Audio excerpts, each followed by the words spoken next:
वैसे अमीना ये क्या बात हुई यार, मुझे समझ नहीं आती कि हमने तुम्हारे भाई से जमीनें क्या मांगी, उसने जमीनों को बेचने का बहाना ही बना दिया।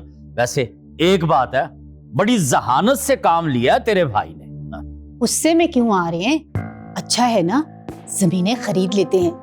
अगर कासिम भाई सारी नहीं खरीद सकते तो आधी आधी मिलके ले लेते हैं। ओए बेवकूफ औरत, जरा मेरी बात गौर से सुन।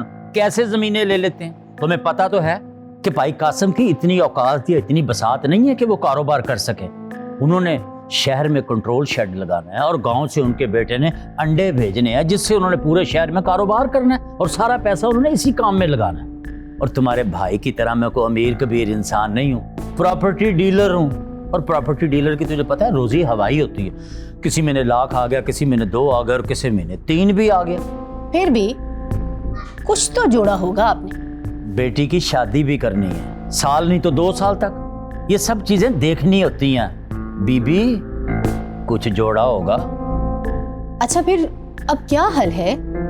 अपने भाई और अपनी माँ की चालाकी तो देखो। तौबा तौबा तौबा इस्तग़फ़ार। कितने शातिर लोग हैं इस दुनिया में। और एक ये माशाल्लाह हमारी ज़ौजा मोहतरम है, उनकी सारी बातें सुन के आ गई।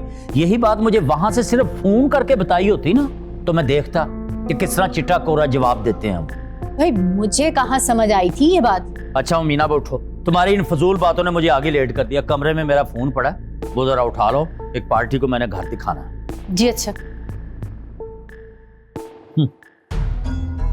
पहले ही भाई कासिम से बहुत शर्मिंदा हूं। इब्रार, तूने मेरी बात ना मान के अच्छा नहीं किया।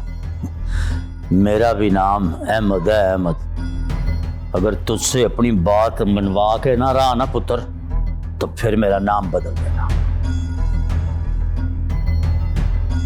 ये ले।